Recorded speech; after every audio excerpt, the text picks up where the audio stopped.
Ebro Darden. Now, Ebro has been in the music industry for a long time by way of being a music director at Hot 97. So about 10 years, 10, 16 years ago, like a while back, right, he became an actual radio personality. So he stopped, doing that job so he could be a radio personality for better or worse. So I feel like it was like around the 2012, 2013-ish. I feel like it was around the time when at least around the time when he had to run in with Lil Uzi, and Ebro was so wrong. Like he single handedly probably bought down the brand of Hot 97 with his inability to one be able to look into the future. I'm sorry, have foresight and the ability to understand what's about to be hot, what's happening, right? A lot of older people don't realize no matter what, no matter how old you get, the world is ever changing. You know what I'm saying? And it's always the person who has the best understanding of how to adapt to any change. Because it's always going to be happening. And with technology, those changes will continue to happen in a way where it will affect society. One of the best classes I ever took back when I was a young knucklehead. Yeah, I was such a terrible college student. I spent most of my time arguing with my son's mother and just hanging out with her. And I mean, I would do all right, but I could have did so much better in school if I wasn't like in a relationship and actually had priorities. Like a lot of people, like yo, your life takes on such a different shape when you have priorities. But anyway, that's a sidebar. So anyway, I took a class called sociology, and it was like sociology technology, and it was all these pretty much how technology changed the world at every turn. So the printing press is one, right? The industrial revolution, because these two things when they happen, when society advanced with this technology. So for example, being able to print on a large scale made to where you can hand out more literature, you can make more books. People used to have to handwrite books, right? So of course, if you had to handwrite a book, I mean, a book was way more valuable, right? And not only that, it could only be but so many. So before then, people didn't read. So with that changed the world, right? And then we had the industrial revolution where we had this pretty much it changed how we looked at time, how we look at human beings, and it was like again, it changed how people looked at one another, right? For better or worse, right? So technology is always having this impact. So with Ebro wasn't able to understand, okay, the technology has changed how a superstar comes about. Ebro's from the era where you would have met that superstar in person, met that artist in person, and maybe saw them perform at a showcase. Maybe you would have seen them at some kind of underground joint or talent show, whatever. But you would have seen them in person to know about them, or maybe you heard about them word of mouth. Whereas now, an artist can have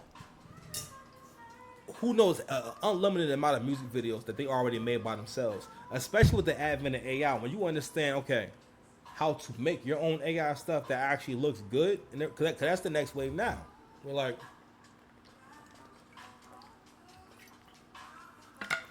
AI videos are only going to be more entertaining, and the cool thing about that is the fact that there's no budget for the visuals in a video, right? So the biggest problem probably is getting the people in the video to move, in a fluid, natural way and stuff like that, and the details. But anywho, but that's where things are going. So, and I know I'm taking a long route to get to the point that Ebro, one of the reasons why he lost his job, and I'm kind of building on academics' point, is the fact that you don't really actually understand where this world is going, and you can't really be a part of it, and maybe you shouldn't be a part of it, which is why you lost your job. All right, not only that, so being as though people like Ebro, your audience was based off of you being on the radio, right? So the people who listen to the radio are people who are conditioned to just leave a station on, and whoever's on is on. Whereas if you're a content creator, that person is actually checking for you. And you've had all this time to adjust to the fact that we are in a content based media world now, where people want to see like content. It's hard to explain content, but this is where we are. If you're not a person who's able to post things online and they get billions, millions of impressions and stuff like that, and people are commenting on it and it's getting views, their channel. And I mean, I don't watch it, but academics always pulls up, let us know those numbers are abysmal.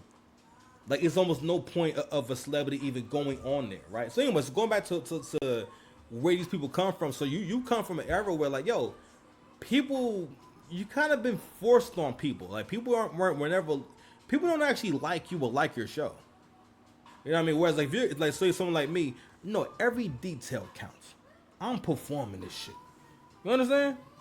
I'm really kicking these bars here. But anyway, so I think tensions are getting high, right? And I think for the most part, this little basement show, you know what I'm saying? Because now we got Laura Stiles, Rosenberg, and Ebro, you know what I mean, in a studio somewhere in the Bronx, trying to record a show, and like yo, they have a conversation about basically the whole Charlamagne and academics interview, and what's funny is with that conversation people are kind of doing the same thing they did with Kendrick and Drake, where it's like I'm gonna go with the person that maybe I like a little more and I know a little more. Because not everyone follows academics, but I think a lot of people kind of sleep on or don't know the power that he has in the industry. Like academics gets paid to not speak on people. You know what I'm saying? Like when he said he was gonna make sure Lil Baby got cold, he really been cooling that nigga down.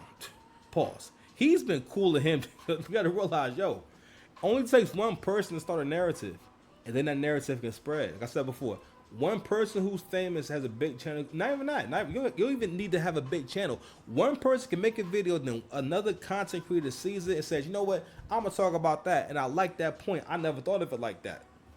And then boom, now you have thousands and thousands of videos on this very topic. So basically, impressions talking about that very subject. So definitely, so the media definitely has a lot of power. So anyway, so the main point that Rosenberg was sticking to was the fact that I did not know that Charlamagne was that deep in with Rock Nation, and you got Ebro trying to argue that basically that just because they're doing business together does not mean that you can't be objective. That's the furthest thing from the truth. If you have a financial interest in anything, why no, especially if you're a media personality, you're going to do everything you can to protect that. Again, you have a financial interest that you can't say that, because Ebro starts to argue that, oh, well, it doesn't matter, I can say what I want. And academics made this point too about when he's talking about that shit, he sounds defensive. And whenever someone just jumps out there and just kind of disses you, because he tells Ebro, tells Rosenberg, when they're having the conversation, and Rosenberg says, oh man, I didn't know that Charlamagne was so deep in with Rock Nation. And Ebro won't go, you don't got money to invest. Basically, you're too broke to invest in shit. And they have like a real conversation. Right? And both of them seemed as though they weren't ready for the conversation to go in that direction. You know what I'm saying? And again, this shit is just crazy. They're just seeing all these people who were the biggest cheerleaders. Not only that, so for example, I'm like, damn, even with Hov, right? I'm like, wow, this is the hardest time, like PR wise, that Hov has really ever had. The fact that, like, first of all, we've always been a sucker for any Jay-Z freestyle, like random bars. That nigga kicked a long ass freestyle. That nigga gave you like mad content. I think that freestyle was like 5 minutes, yo. Like a 5-minute freestyle. You know what I'm saying? Like he kicked the whole battle rap round. And real talk, I don't think nothing was wrong with it. I think a lot of it had to do with the fact that I wasn't expecting you to have your hair out. Now this is why you should have social media. Because if Hov had social media, you know what I'm saying, I would have known. Oh shit, Hov had his dookie locks taken out. Which I did not know you could do that. I think you should have just skipped right to the season. So I was happy to see that for the 30th anniversary drawing that he popped out with the season. So shout out to that. Shout out to Chang. You know what I'm saying? I'm with you, bro. I'm with you, bro. You know what I'm saying? Like the video. Like the video. Subscribe to the channel. Shout out to the channel. Like the video. You feel me? I love you. Shout out to Chang. You feel me? Call Big Mama. Isaiah, get out of the car. No, I said get out of the car. So, right now. Call Big Mama. I want to play this one more time. Don't say I can touch you. I said get out of the car. I want to play this one more time. To break this down. Just chop his fable one more time, yo. Money to invest in things. No one asked me to be a part of it. So I don't know. But I'm just saying, Ebro, I have money to invest in things. No one asked me to be a part of anything.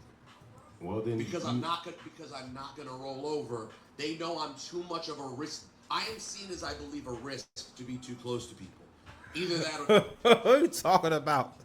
Here's shit that losers say. It's like only like ugly niggas say shit like this. What are you talking about? Like when people, it's one thing to say because this happened or I've done this. Like I cannot stand when people who are uninteresting try to find ways to be interesting.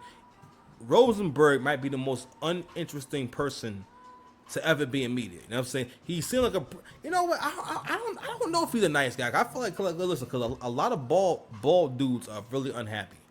All right, maybe if they're in good shape, might be a little different. But a lot of bald dudes are very unhappy. You know what I'm saying? A lot of times, you know, they will shite you. Like it gets very much like George Costanza, but with none of the redeeming qualities. Like no jokes. There's no laugh track. It's just like weird moments, all right? And it's hard to be. Listen, it's hard to be friends with a bald ninja. It's hard to be friends with a short ninja, and it's hard to be friends with a broke ninja. You know what I'm saying? And if they got all three going on, man, you gotta make sure you like the video. You know what I'm saying? Like the video. Like the video. Subscribe to the channel. You feel me? Hype the video. Chill. I love you. Shout out to Chang. Shout out to Chang. You know what I mean? So yeah. So who knows what kind of person? I don't know. Actually, I take all that back. You know what? I don't know what kind of person Rosenberg is. He probably mean. He be definitely someone who don't say excuse me. You know what I'm saying? And then like looks you in the eye. You know what I mean? After he don't say excuse me, shit like that. I remember one time I saw Rosenberg in person and whatnot. It was at the one and only concert I've ever been to. It was a Schoolboy Q concert. Not even a concert. It's a show in a hall back in like 2014. And he was there for some reason. And Vince Staples was there before he was like before he was like him and everything. And it was pretty cool. Pretty cool. All right. Anyway, so he came out there and smoked some weed. And yeah, I think he bought Schoolboy Q out. So that's my you know, random memory with her Rosenberg. But anywho, so here we go in this conversation. Like this once again. Let's be clear.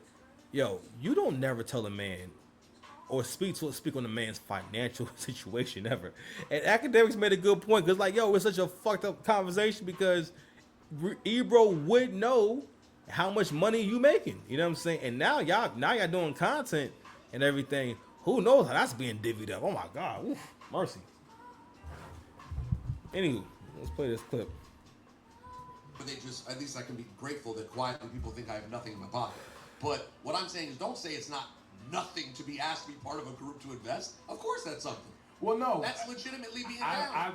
No, it's being in business with people, yes, but it's not being on someone's payroll. It's not necessarily being the like... word payroll is him trying to take shots. Yeah. But it is compromising. You are no longer an objective critic of... No, I've definitely... And for that matter, right, if it's a legitimate investment. If I make a legitimate investment in something, I put my money up and there's documents signed. I say, man, like it's my money.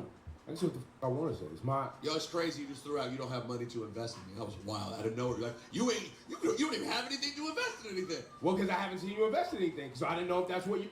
Yo, and that moment, right? I know this is not going to last very long. In that moment, Ebro had the opportunity to say, sorry.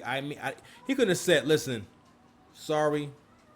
I didn't mean for it to come off that way. I like your glasses.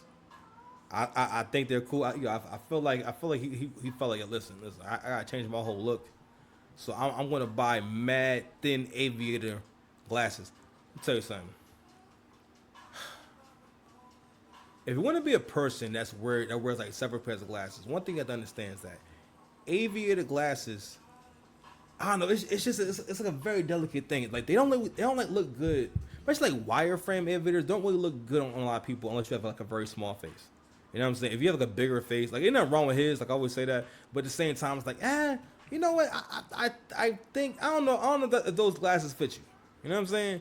And for this level of the game, you can't be wearing things that don't really fit. But anywho, like I was saying before, Ebro, the tension's been high. Ebro has lost patience for him. And you got Rosenberg, who felt so disrespected. He felt so violated, and he's bringing it back up because like he's trying to get a nigga out so we can say, "Yo, listen, nah, bro, listen, we go way back. You know what I'm saying? I've known for over 20 years and whatnot. You know what I mean? And all that also too speaks to what kind of relationship they actually got. Cause I ain't gonna lie, those damn near fighting words. Telling someone that like you don't have money to invest, and then when he spins the block, he says, I never seen you invest, and it's like, yo, like let me tell you something. The kind of person who can't say sorry, always watch that person. Because let me tell you something right now. This right here, you kind of seeing who Ebro actually is, fam. And he's not able to pick up on the fact that, yo, this don't look good. This like PR wise. This how you handle your problems. You can't say my bad. Not only that, why would you try to embarrass your mans? You know what I'm saying? Anywho. You're doing with your money. But that's still a crazy thing to throw at someone. No, it's not. You know, No, I it's mean, not. I know. I'm telling you, no one in that world. Your cool guy club in the industry, bro. I've never been in it. Make a phone call. I'll be honest. He said, Part of make a me phone wants call. to be, and part of me is like, I don't like that crowd. Well, then you got to make a decision. I know, If that's you what want I'm to saying. make investments with people making money, you got to make I know. some relationships. I think So do you have money to invest or not? That's Because if you did, that's you would make a phone call and be like, yo, He said, do you got money to invest or not? Yo. You imagine because act point this out. Could you imagine at your job? Could you imagine like being at like I don't know this having just being at like a work meeting and whatnot, you know what I'm saying? And then your boss just starts like talking mad shit about how much money you make. It's like, well, yeah, nigga, I know you can't afford that Tesla. Don't talk about how I'm parking out front to charge my Tesla, nigga. Because your boss knows how much you make. Your boss can find out exactly how much you make. You know what I mean? And like, it's just a wild conversation. But anyway, yeah, bro. I'm calling this joint. It's gonna last about a couple. I say about a year. Like real talk. All of them are better off on their own, honestly. Because the thing with content is this, like, yo, it's not the same as it was before, where it was getting like a consistent check. With this content thing, like, yo, you're gonna eat what you kill, and this works better when people like y'all on social media already. Like, even when they're interacting and everything, they don't realize, yo, you don't have a show. Like, you're not entertaining at all. Like, y'all, like, Ebro disrespecting his mans is pretty much, it's just as entertaining as it's going to get without, like, even with the guests, you're not entertaining. You know? oh, what are you guys You working did on? it again. No, that's two separate things. There's having money to invest, and then there's am I good? Either A, do I want to play those games with people, and am I good at playing those games with people? I don't think I'm particularly good at it. I don't think I'm. I do. I think I'm judgmental, and I can be like, I don't want to be a part of that crowd. This is so crazy because it's happening again. This is the gaslighting in real time. It's like, well, you know, it's in business. It's being in business with somebody, but it's not being on somebody's payroll. What the hell is the difference? And then he also says, this is oh my God, this infuriates me because people that do this, they think you're stupid. And some of you are stupid, to be honest. The masses, a lot of these people that are just buying into this are stupid. But I feel personally insulted when they think that I'm going to buy into this. Like, I'm dumb, but I'm not stupid, all right? And then he talks about, well, if I sign them, well, how do you know, number one, that Charlamagne invested money? How do you know that? You don't know that. And this is the funny thing. You see Rock Nation, and then you see all of the other companies that were alongside it. You think Charlamagne can put up investments like that to open up a casino? Like what, they're going to ask him for like a measly $1 million or 10 million? Like, how much is Charlamagne worth? Let's say Charlamagne is worth 100 million. That's not even close to how much money you need to be able to put up bids for this type of stuff, especially if you're coming in with a couple of different investors. Like, they had Angela Rye, they had who else? They had Charlamagne. They had like 4 or 5 names. That's not enough, but they bring Charlamagne on, and they bring figures like Nas on. Why do you think the other competitors brought Nas on? Nas is from New York. Charlamagne, New York radio. They need the influence because they can influence people to vote, to like push this forward. They have political influence. Like Charlamagne and the radio show has influenced a lot of politics And they've done interviews with a lot of politicians. That's why. It's not because, oh man, I signed the money away. And payroll and being in business with somebody is the same thing. Actually, being in business is more compromising because you have a direct stake. Like, for example, being on payroll, getting paid X amount per month. And what's the difference, really? Like, this is apples and oranges. We're really arguing semantics here between payroll and in business with. Yeah, man. So this conversation that academics and Charlamagne had, I mean, it was funny is we ain't got to a point where like y'all done lost the plot and forgot what they was talking about to begin with or what Act's problem was. Act has been very vocal about the practices of Rock Nation and the stuff they've done and speaking out about just certain things. Like, for example, the Colin Kaepernick thing. I never thought much about it, but now that I'm older, I can kind of see and understand it a little more, right? In terms of the fact that, you know what, at one point, yeah, like Jay was a supporter of Colin Kaepernick and whatnot, and like, you know, it like he has done this thing where he positions himself as if he's doing something for the people and everything, but it winds up kind of just being a thing for him. I mean, I remember Ray Daniels was talking about how like someone said to him one time, when you do business with Jay-Z, the only person who makes money in that deal is Jay-Z, right? So, like I said before, with those allegations, and even though he was going to get into trouble, but having that court case, having Jack Wright go on that show, because I mean y'all probably forgot, but you know she went on Piers Morgan and just aired it out, you know what I mean, and just went crazy and said all types of stuff about Jay-Z and his wife and stuff like that. But what that did also do is basically spark a conversation and bring up certain you know questions about like, yo, how long you known Beyonce? You know what I'm saying? Did you groom Beyonce? You know what I mean? Did you groom Foxy Brown? Stuff like that. Now, I mean, I don't feel that way. I mean, I never thought that way about his relationships with these people. And also, Foxy's always maintained that they've never had a physical relationship. You know what I mean? And they were never involved. And that's their story. Now, you know what I mean? So, you know.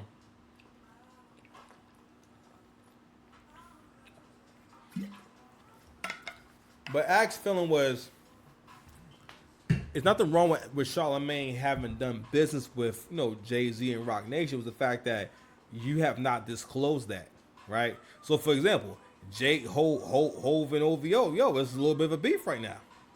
You know what I'm saying? It's kind of an issue. Like, yo, Drake dissed Hove mad times in the album.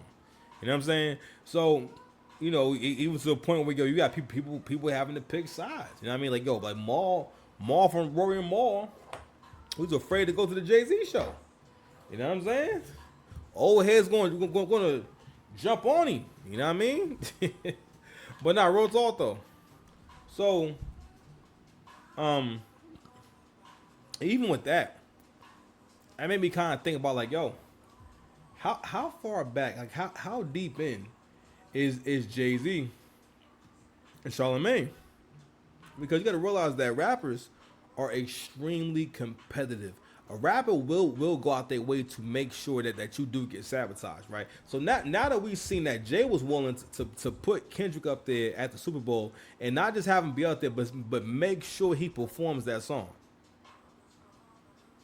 You know what I'm saying? And again, this was the PDF file anthem. The main thing people are waiting for in that song is for him to talk about how Drake is a PDF file.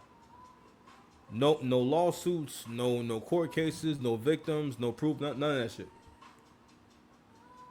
And then from the time that record came out, people have talked about that record as if it's 100% fact, and no one's ever